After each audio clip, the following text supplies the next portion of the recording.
This is nice.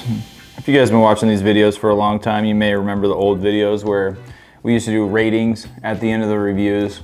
At the end of the day, I just came to the conclusion that it is way too subjective. There's way too much personal preference and bias that goes into this that I can't help myself from, you know what I mean? It's fine for judging, I feel like, especially if the competition is set up kind of the way that we did the Billies, where it was kind of separated into categories that were more flavor profiles than anything else.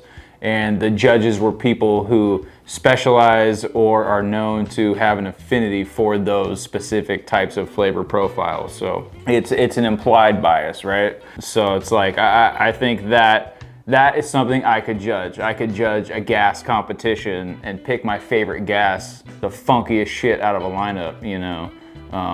Whereas if I'm just rating 30 strains in just hybrid, sativa, or whatever other arbitrary categories, I feel like my biases are gonna get me in trouble there a little bit. So that's the main reason why we don't do the number system and the rating on the reviews anymore. I usually still have kind of something in my head, but I definitely have preferences, positive and negative, for certain strains that I just can't get past. You know, I think we all do at the end of the day, but that's kind of where we're at with that.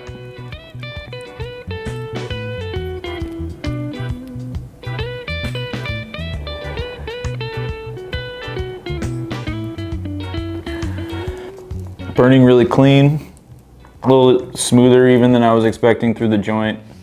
Not super oily on this one, which I kind of was expecting it to oil up a little bit more just based on the stick on it. Sour chem type stuff tends to be pretty oily resin in general.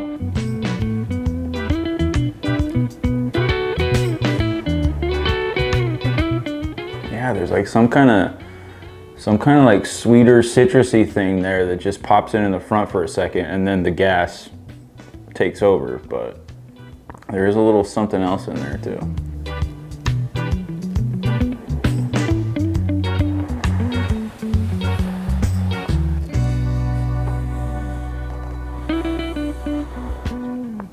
What are you guys smoking on out there right now? What's in your pipe? What's in your jar? What's in your bong? Been enjoying banging out these strain reviews. In the past, I haven't had the free time to really focus on the content, so we used to just jam these things all into one day. Lately, I've been able to kind of space them out. I definitely like doing it that way a little bit better because I get to get a little bit more geared up and excited about the specific one that I'm working on at the time. And probably get to do a little bit more of an honest review also, you know. As getting down to the roach here, it's actually building a pretty nice oil ring on there now.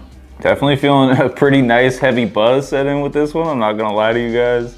Again, that's why I tend to steer kind of this direction in general with a lot of the smoke that I like personally. It tastes great, it packs the punch as well, and I think that definitely applies for this one right here. All right guys, that does it for this one. You know the drill. If there's a strain you want to see me review, put it down there in the comments. While you're there, subscribe, hit the bell, notifications, all the stuff. Hit the buttons. I'll see you on the next one.